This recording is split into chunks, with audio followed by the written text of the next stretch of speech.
Welcome to BestusefulTips. I will show you how to use magic eraser on your Google Pixel 6a and other Pixel devices. Open Google Photo on your device. Select any photo you want to remove object. Now tap on Edit.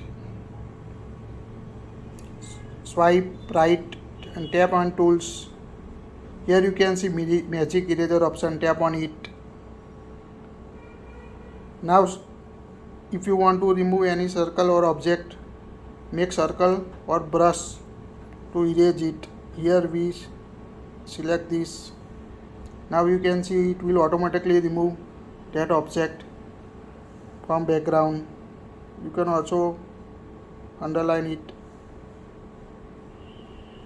Tap on a done when complete the process. Tap on a save copy. That's it. Please like it, share it, and don't forget to subscribe to get latest tips.